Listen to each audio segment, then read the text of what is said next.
¿Qué pasa si todo lo que ha aprendido sobre la identidad bíblica está completamente incorrecto?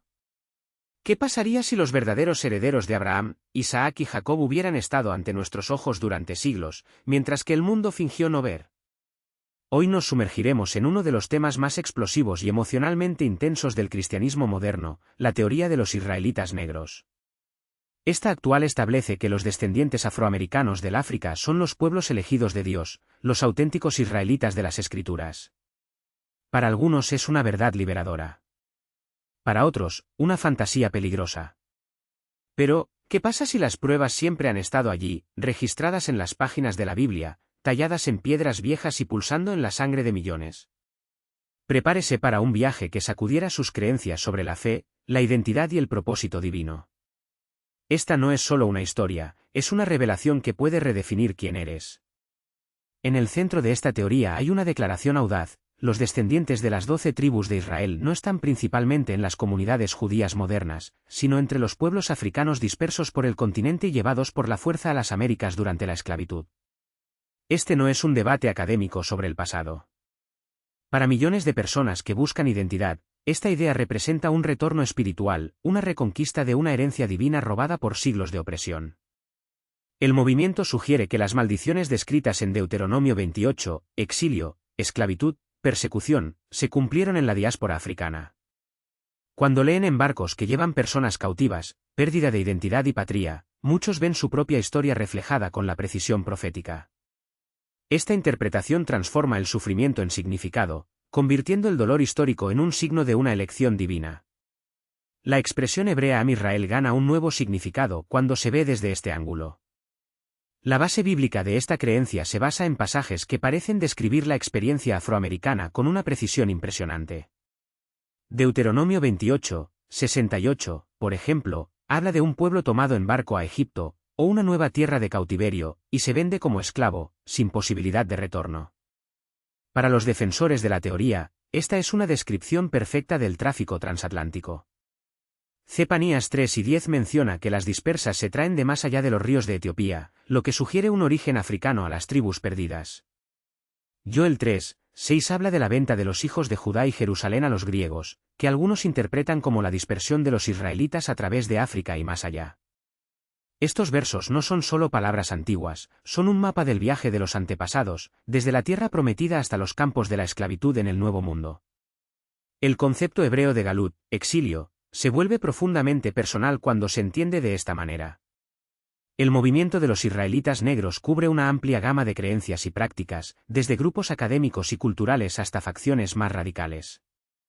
Hay organizaciones centradas en la investigación histórica y el orgullo cultural, el estudio de tradiciones hebreas y antiguas sin hostilidad.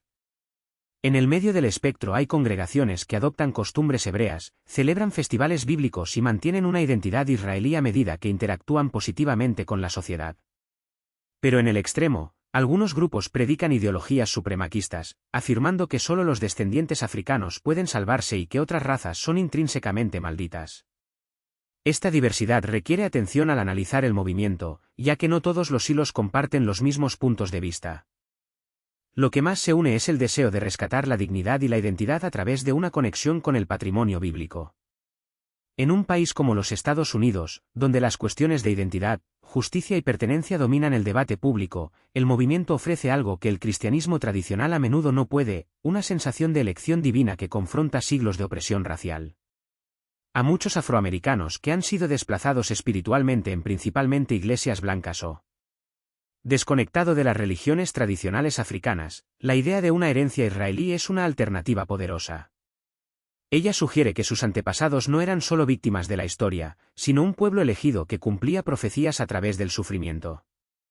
Esta perspectiva transforma la narración de la esclavitud de una derrota en un propósito divino, lo que implica que la diáspora era parte de un plan más amplio para los últimos tiempos. El movimiento también atrae a aquellos que buscan una alternativa a lo que ven como un cristianismo europeo, a menudo utilizado para justificar la esclavitud y la supremacía racial. La expresión hebrea Tikkun Olam, reparando el mundo, gana un significado especial cuando se ve como la misión final de las tribus dispersas cuando se despiertan y regresan. Las maldiciones de Deuteronomio 28 se convirtieron en centrales en esta teología, se lee no como advertencias antiguas, sino como descripciones proféticas de la experiencia afroamericana. El capítulo habla de una gente dispersa entre las naciones, reducido a proverbios de vergüenza, oprimidos por extranjeros y privados de su identidad. Los versículos 15 a 68 detallan castigos específicos, y los israelitas negros ven en ellos el reflejo de la esclavitud, la segregación y la discriminación racial que marcaron su historia.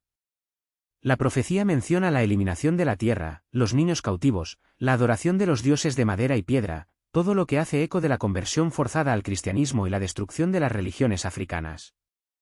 El versículo 68, en particular, habla de esclavitud en los barcos y una tierra desconocida para los antepasados, que, para los defensores de la teoría, es una descripción precisa de lo que sucedió. El cruce transatlántico y el establecimiento de la esclavitud en las Américas no son meras coincidencias históricas, son el cumplimiento literal de las profecías que describen con precisión el sufrimiento de un pueblo arrancado de su tierra. Esta narración gana aún más fuerza cuando observamos la dispersión de las 12 tribus de Israel, un pilar fundamental para comprender la conexión africana con la historia bíblica. En 2 Kings 17, leemos sobre la conquista asiria del reino del norte de Israel alrededor del 722 a.C., cuando miles fueron deportados y extendidos por los fines del imperio. Jeremías 52 informa la caída de Judá a los babilonios en el 586 a.C., con su pueblo llevado al exilio. Mientras que la tradición judía enfatiza el regreso del cautiverio babilónico, narrado en Esdras y Nehemías, los israelitas negros tienen una pregunta crucial: ¿qué pasa con aquellos que nunca han regresado?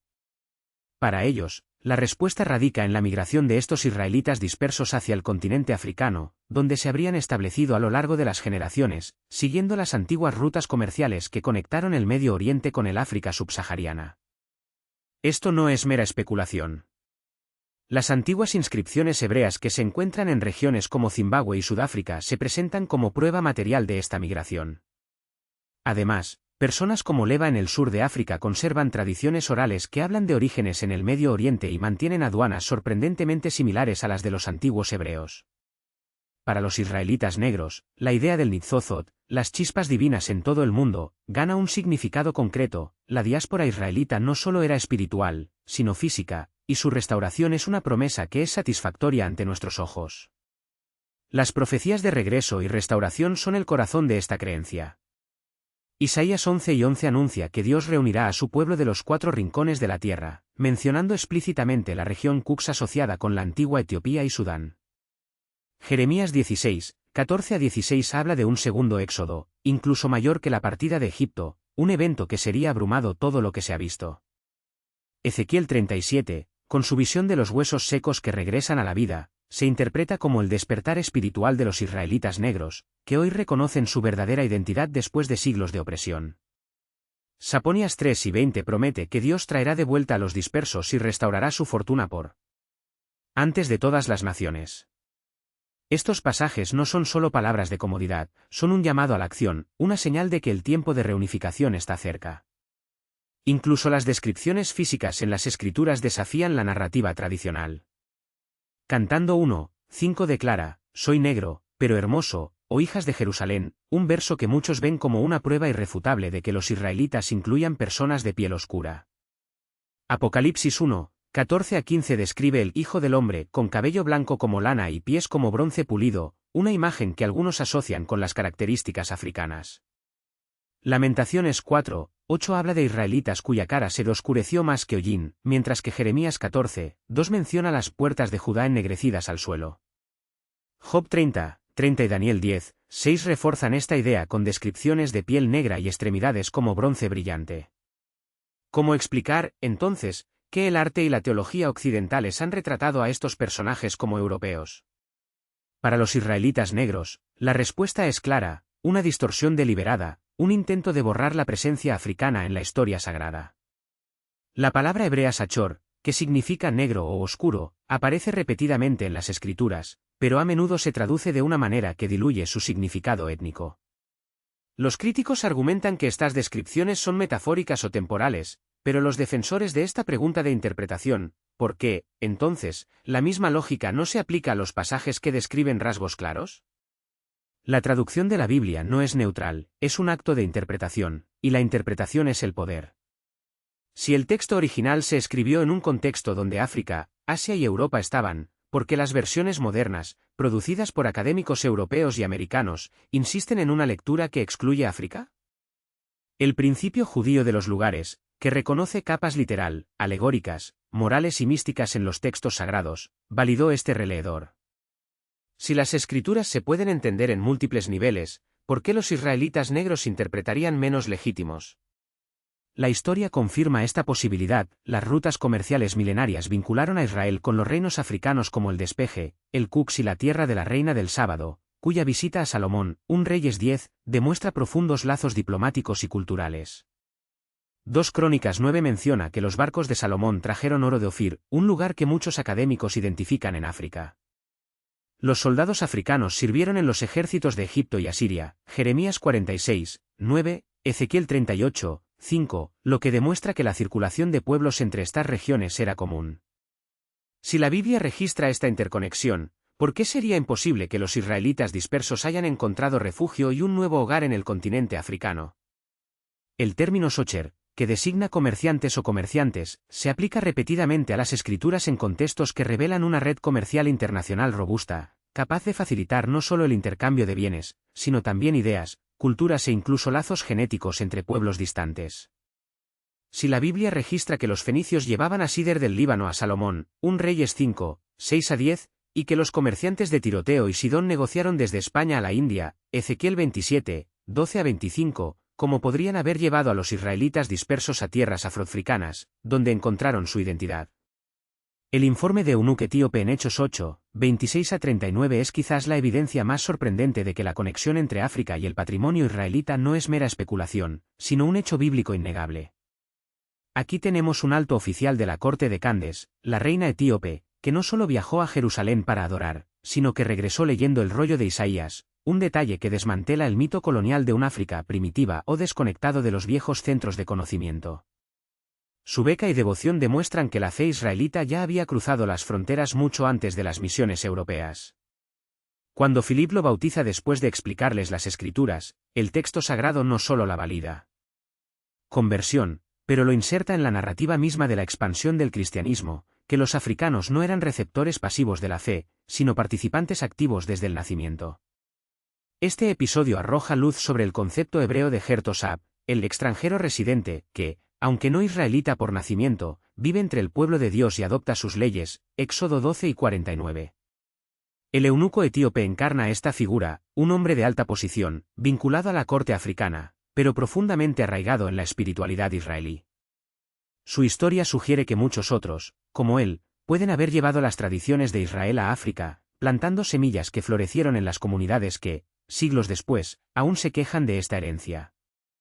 No es coincidencia que las teorías sobre las tribus perdidas de Israel hayan encontrado el eco en las tradiciones orales africanas. El Lemba, del sur de África, conserva durante generaciones la memoria de que sus antepasados provienen del norte, de una tierra llamada Sena, que los académicos se asocian con los viejos Yemen o la región del Sinaí. Más que leyendas, los estudios genéticos han revelado que muchos hombres Lemba llevan el haplogrupo cromosómico y conocido como haplotipo modal Cohen, un marcador genético vinculado al linaje sacerdotal judío. ¿Cómo explicar esta correspondencia científica si no por la migración de los grupos israelíes al continente?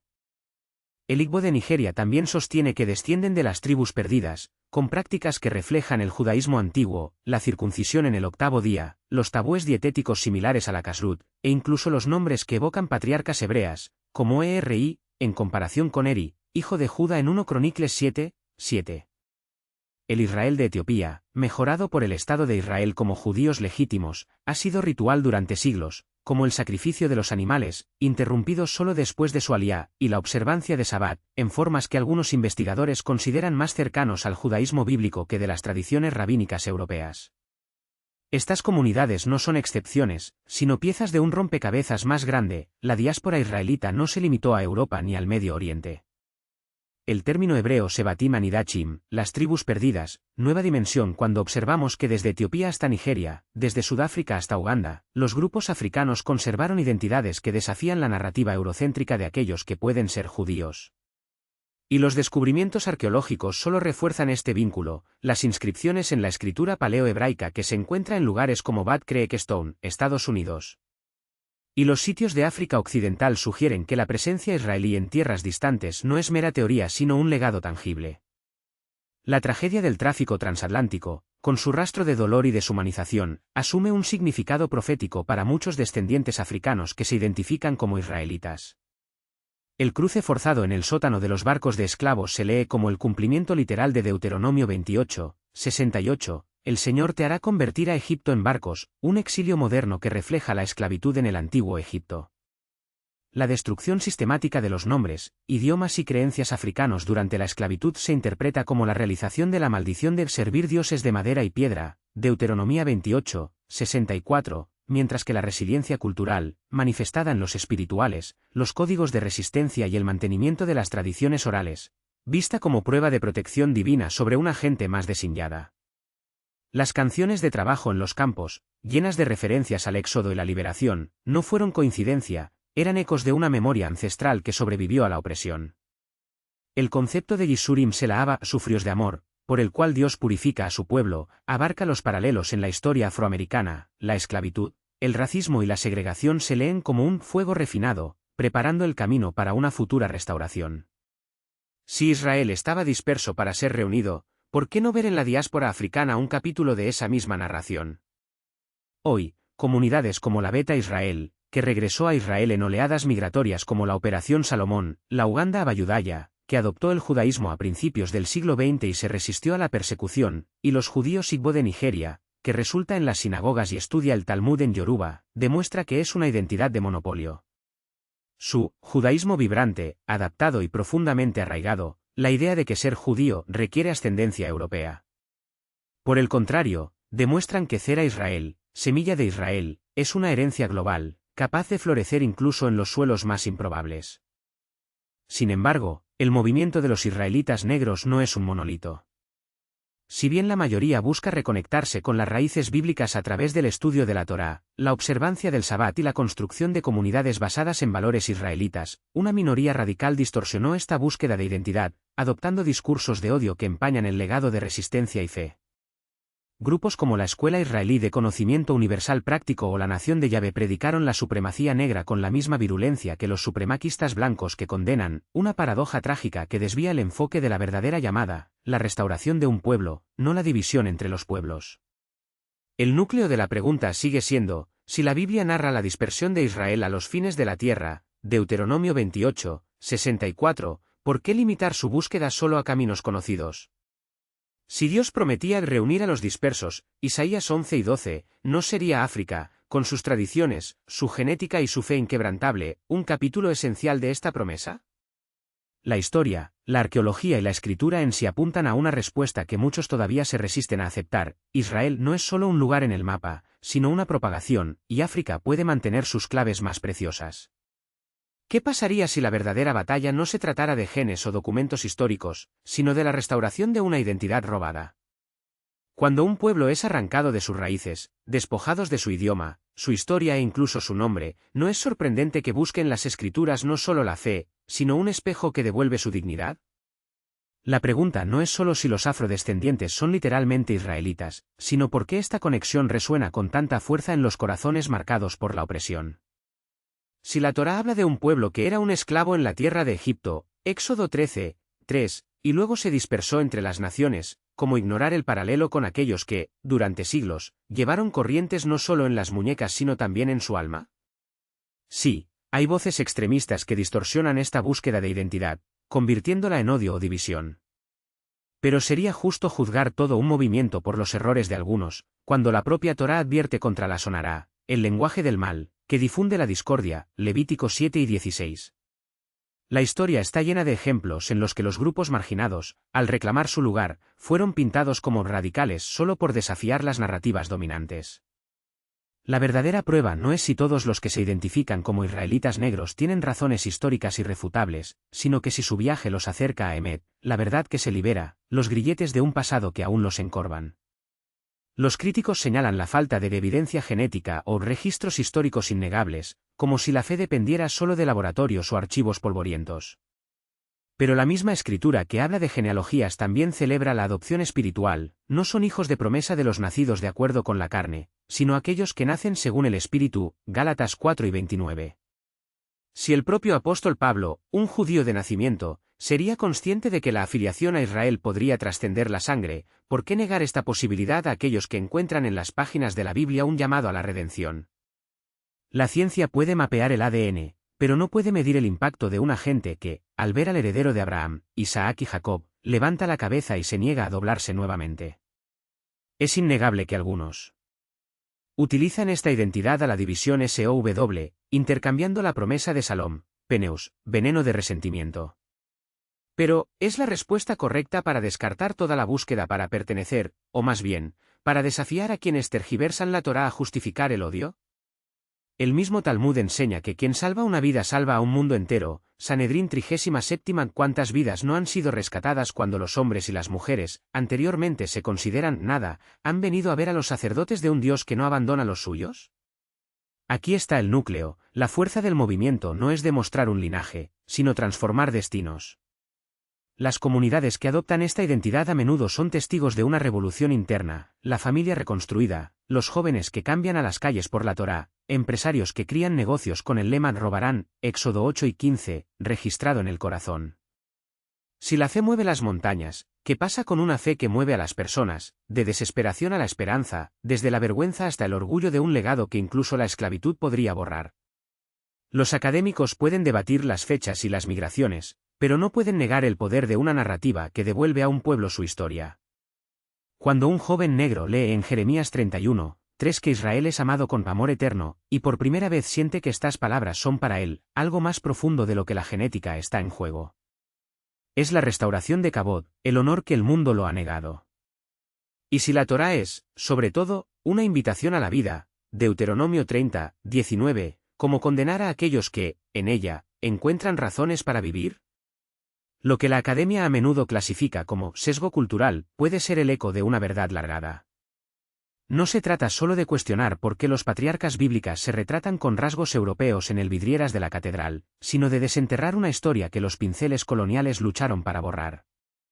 Cuando los estudiosos comienzan a examinar los lazos entre el antiguo Israel y los reinos africanos, en las rutas comerciales que conectaron a Cux con Jerusalén con los registros egipcios que describen a Biru de piel oscura, no solo están revisando los manuales de la historia, están restaurando fragmentos de una identidad robada. La pregunta no es si los antiguos israelitas podrían ser negros, sino por qué esta posibilidad fue tratada como herejía durante tanto tiempo. Y aquí radica ironía. Mientras que los teólogos tradicionales debaten la literalidad de las genealogías, el movimiento de los israelitas negros ya está transformando el debate en acción. No es casualidad que la misma tradición que inspiró espirituales negros, esas canciones de dolor y esperanza que se cantan en los campos de algodón, today resuenan en el hip hop, donde artistas como Kendrick Lamar y High Electrónica tejen versos hebreos en sus letras como si fueran cables de la misma feria sagrada. Cuando un rapero adopta el nombre de Yahweh o cita salmos entre rimas, no solo está haciendo arte, se queja de una herencia que el plan de estudios de la escuela nunca le ha ofrecido. La música gospel, a su vez, siempre supo que el éxodo no era una metáfora, un mapa. Cada coro que llora por cruzar el Jordán lleva el recuerdo de quienes cruzan el Atlántico en los barcos, pero se niega a dejar que la historia termine allí. El arte en este contexto no es un mero reflejo de la teología, es la teología en movimiento. Cuando un pintor como Cain de Wiley recrea la última cena con caras negras o cuando un escritor como Toni Morrison escribe sobre un paraíso perdido que evoca África y Edén, están haciendo lo que los profetas siempre han hecho, traducir lo sagrado en el lenguaje de un pueblo. Caduca, esa santidad que habita en la vida cotidiana, se manifiesta cuando una madre negra lee a su hijo la historia de Joseph vendida como esclavo y ambos reconocen, entre las líneas, la sangre misma. No es casualidad que los movimientos más grandes de resistencia negra, desde el abolicionismo hasta la vida de Black Lives, hayan bebido de esta fuente. La Biblia para ellos nunca ha sido un libro extranjero, era el único espejo que podían ver. Tu humanidad reflejada. Pero el verdadero poder de este renacimiento no es solo en la cultura, sino en los diálogos que obliga a la sociedad a tener. Imagine a un judío ortodoxo y un israelita negro sentado en la misma mesa, argumentando quién tiene razón, sino cómo se entrelazan sus historias de exilias. O un salón de clases donde los estudiantes blancos descubren por primera vez que el Dios de Abraham pudo haber tenido piel oscura como ébano. Estas conversaciones no buscan consenso, hacen de Macloé ese conflicto sagrado que, según los sabios, purifica el corazón. El rabino que desdeñan las afirmaciones de los israelitas negros y el pastor negro que rechaza la Torá como un libro del opresor están apegados a la misma trampa, la ilusión de que la verdad pertenece a un lado. La historia de Marcus, ese joven de Chicago que intercambió la desesperación por la identidad de Mosí, no es una excepción, es un síntoma. No encontró en las escrituras un escape de la realidad, sino una clave para descifrarla. Cuando leyó que las maldiciones de Deuteronomio 28 hablaron de su pueblo, no era delirio, fue el primer momento en que la Biblia tenía sentido para él. Y eso, esta conexión visceral entre el texto y la vida, es lo que los seminarios olvidan cuando reducen la fe a los debates académicos. La transformación de Marcus no comenzó el día en que cambió su nombre, pero cuando entendió que su lucha contra la pobreza y el racismo no era una batalla solitaria, sino un capítulo de una saga milenaria. Su negocio, su tutoría, su activismo no es solo servicio comunitario, son tikkun olam, la reparación de un mundo roto, una piedra a la vez. Incluso los escépticos son golpeados por esta ola. Al igual que la doctora Sarah Williams, quien entró en el debate armado con su doctorado y salió con una pregunta que la academia nunca le había preguntado: ¿por qué la posibilidad de un Israel africano le molestó tanto? Su viaje no hizo su rigor académico abandonado, sino para expandirlo. Al estudiar las rutas de incienso que conectaban a Seba con Jerusalén o los huesos de los sudaneses que se encuentran en los sitios israelitas, no estaba atendiendo nada, estaba descolonizando la idea misma de quién puede ser parte de esta historia. Y aquí está la lección de que las paredes de las universidades resisten el aprendizaje, la verdad no teme el escrutinio, pero necesita las voces que han estado en silencio para que se complete. Hebreo tiene una palabra para esto, chachma. No es la sabiduría que se acumula en las bibliotecas, sino que surge cuando los oprimidos se atreven a cuestionar al narrador. ¿Qué pasa si los israelitas negros, en su búsqueda de raíces, están obligando al mundo a mirarlos? De lo que nos parece seguro. Porque la verdadera fuerza no está en defender dogmas no avalizables, sino en permitir que nuestras convicciones sean atenuadas por el fuego de preguntas incómodas. Los israelitas negros, con su desafiante narrativa, nos invitan a un ejercicio intelectual. ¿Qué pasa si lo que llamamos historia sagrada es mayor que los límites que le hemos impuesto? El concepto hebreo de tsubá, retorno, arrepentimiento, transformación, gana contornos vivos en la trayectoria de aquellos que, como el pastor Riverside, emigraron del escepticismo al diálogo.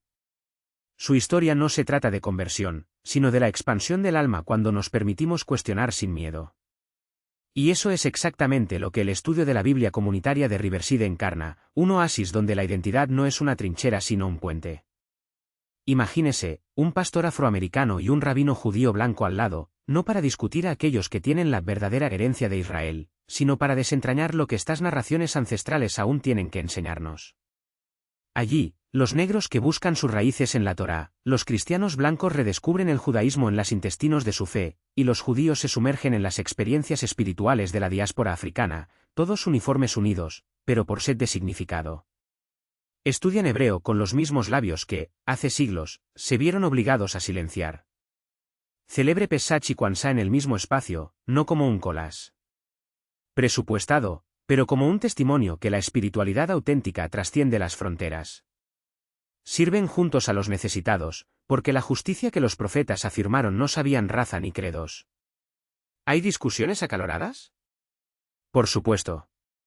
Pero hay algo más poderoso, el compromiso de escuchar tanto como para hablar.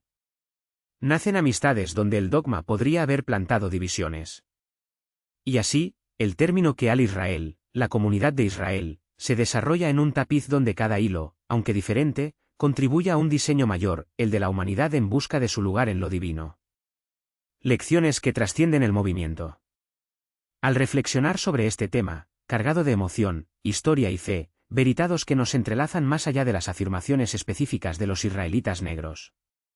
Primero, el hambre de identidad y propósito que lleva a las personas a estas creencias no es una ilusión. Es un grito legítimo, a menudo ignorado por las instituciones que prefieren repetir las narrativas que revisarlas. En segundo lugar, la exclusión sistemática de las perspectivas africanas en los estudios bíblicos y la teología cristiana no es un accidente histórico, es una herida abierta. Movimientos como los israelitas negros son en parte la cicatriz visible de esta omisión.